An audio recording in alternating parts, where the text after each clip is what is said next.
5월 27일 새벽 예배를 시작하겠습니다. 사도신경으로 우리의 신앙을 고백하겠습니다. 나는 전능하신 아버지 하나님, 천지의 창조주를 믿습니다.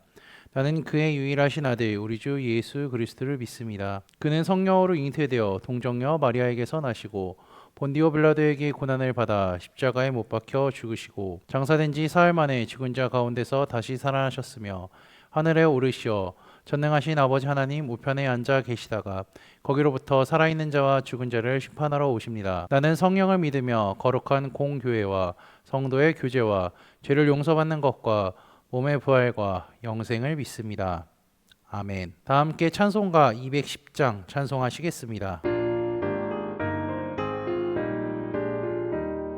시온 성과 같은 교회 그의 영광 한없다 허락하신 말씀대로 주가 친히 세웠다 반석 위에 세운 교회 흔들 자가 누구랴 모든 원수를 원사도 아무 근심 없도다 생명샘이 솟아나와 모든 성도 마시니 언제든지 흘러넘쳐 부족함이 없도다 이런 물이 흘러가니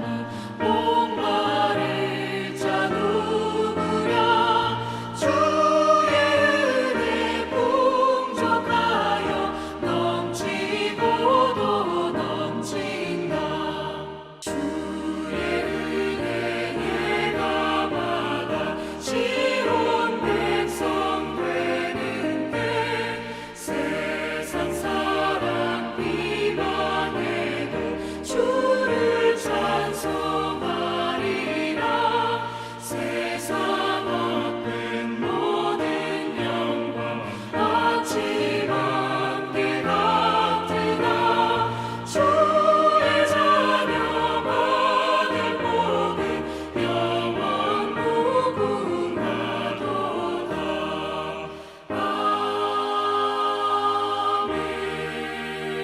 아멘. 오늘 우리에게 주시는 하나님의 말씀은 사도행전 12장 1절에서 25절까지입니다. 그중 13절에서 25절까지 제가 봉독하도록 하겠습니다. 베드로가 대문을 두드리는데 노대라는 하는 여자아이가 영접하러 나왔다가 베드로의 음성인 줄 알고 기뻐하여 문을 미쳐 열지 못하고 달려 들어가 말하되 베드로가 대문 밖에 섰더라 하니 그들이 말하되 내가 미쳤다 하나 여자아이는 힘써 말하되 참말이라 하니 그들이 말하되 그러면 그의 천사라 하더라. 베드로가 문 두들기를 그치지 아니하니 그들이 문을 열어 베드로를 보고 놀라는지라. 베드로가 그들에게 손짓하여 조용하게 하고 주께서 자기를 이끌어 옥에서 나오게 하던 일을 말하고 또 야고보와 형제들에게 이 말을 전하라 하고 떠나 다른 곳으로 가니라. 날이 새매 군인들은 베드로가 어떻게 되었는지 알지 못하여 적지 않게 소동하니 헤롯이 그를 찾아도 보지 못하매 파수꾼들을 신문하고 죽이라 명하니라. 헤롯이 유대를 떠나 가이사랴로 내려가서 머무니라. 헤롯이 두로와 시돈 사람들을 대단히 노여워하니 그들의 지방이 왕국에서 나는 양식을 먹는 까닭에 한 마음으로 그에게 나와 왕의 침소 맡은 신하 블라스도를 설득하여 화목하기를 청한지라. 헤롯이 나를 택하여 왕복을 입고 단상에 앉아 백성에게 연설하니 백성들이 크게 부르되 이것은 신의 소리요 사람의 소리가 아니라 하거늘 헤롯이 영광을 하나님께로 돌리지 아니하므로 주의 사자가 곧 친히 벌레에게 먹혀 죽으니라. 하나님의 말씀은 흥왕하여 더하더라. 바나바와 바울이 부조하는 일을 마치고 마가라 하는 요한을 데리고 예루살렘에서 돌아오니라. 아멘. 안디옥 교회 이제 부흥과 달리 예루살렘 교회는요 기근과 핍박의 이중고를 겪고 있었습니다. 1절에서 5절은 역사적인 시간을 헤롯 아그리빠 왕의 교회 핍박 이야기로 시작하고 있습니다. 친바리새적 성향을 가진 헤롯은요, 통치권의 안정을 위해서 종교 지도자들의 도움이 필요했기에 교회를 핍박하기 시작했습니다.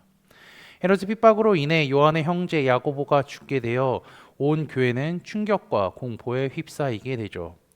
부흥이 거세진 만큼 핍박의 강도도 거세졌음을 우리는 확인할 수 있습니다. 종교지도자들은요, 교회를 향해 지속적인 폭력을 행사했었는데요, 이제까지는 번번이 실패했으나 헤롯의 도움을 받아 그들은 이제 승승장구하게 됩니다.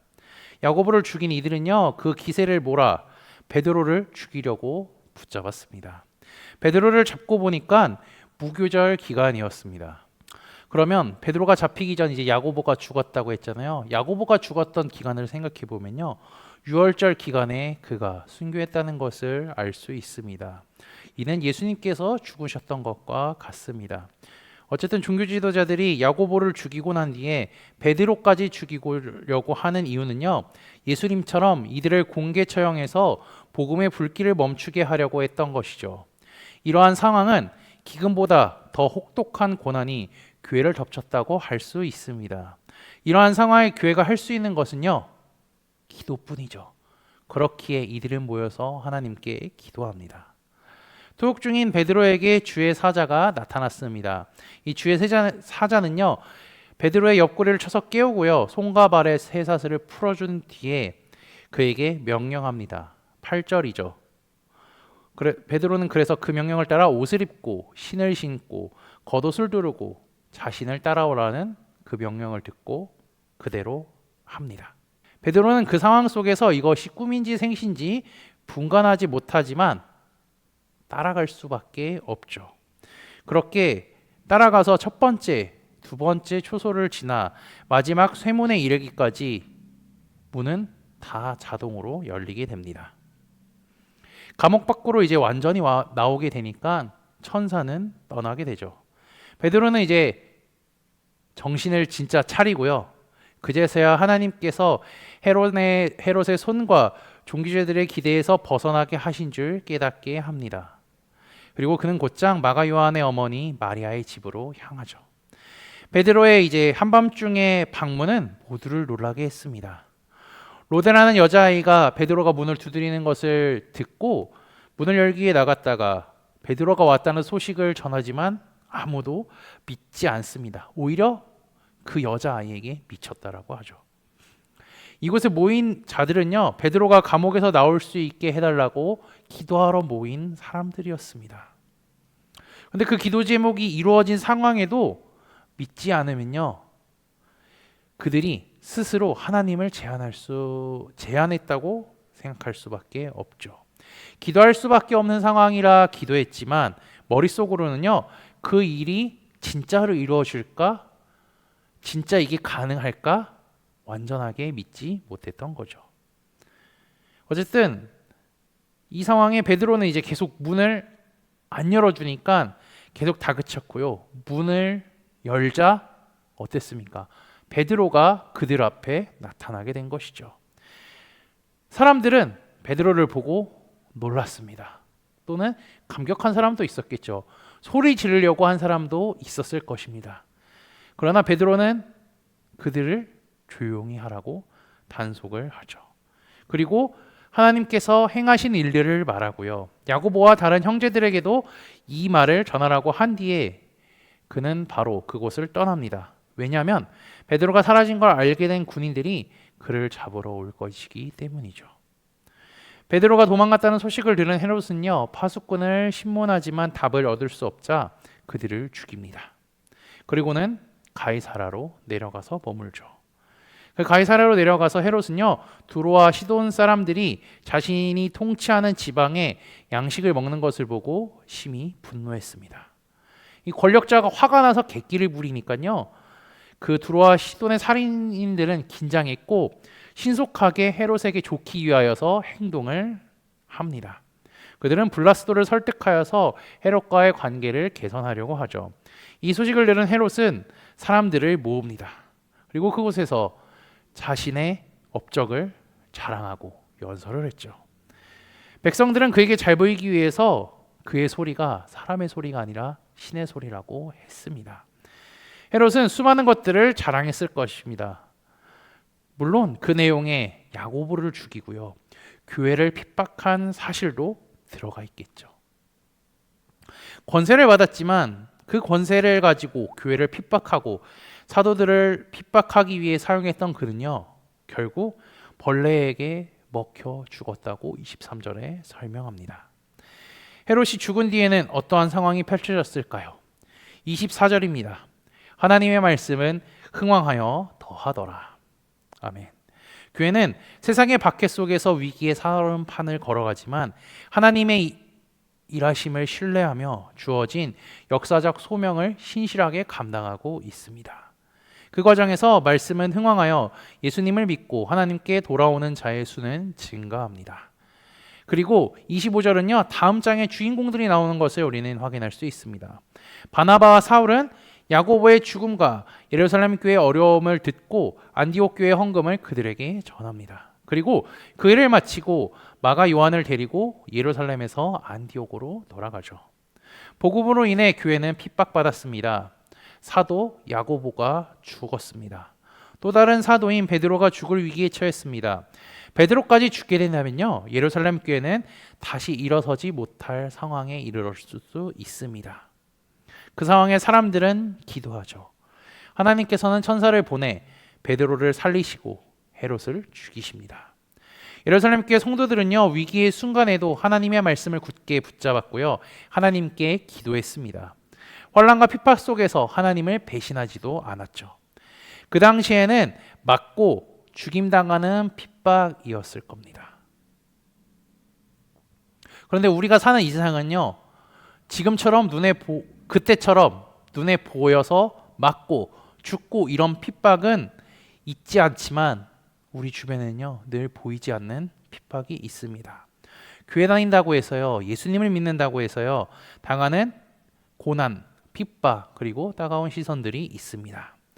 믿음 때문에 근데 이 각자의 처한 상황이 다를 것이죠. 믿음을 포기해야 하나라는 생각이 들 때도 있을 것입니다.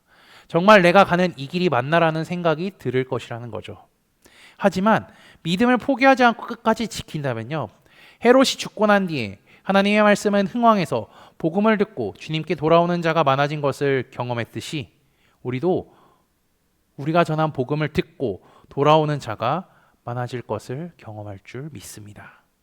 끝까지 믿음을 지켜서 복음을 전하는 통로로 사용되는 코너스톤 믿음의 형제자매들이 되시기를 주님의 이름으로 축복합니다. 다 함께 찬송가 357장 찬양하시겠습니다. 주 믿는 사람 일어나 다 힘을 합하여 이 세상 모든 마귀를 다 쳐서 멸하세. 저 앞에 오는 적군을 다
다 함께 기도하시겠습니다.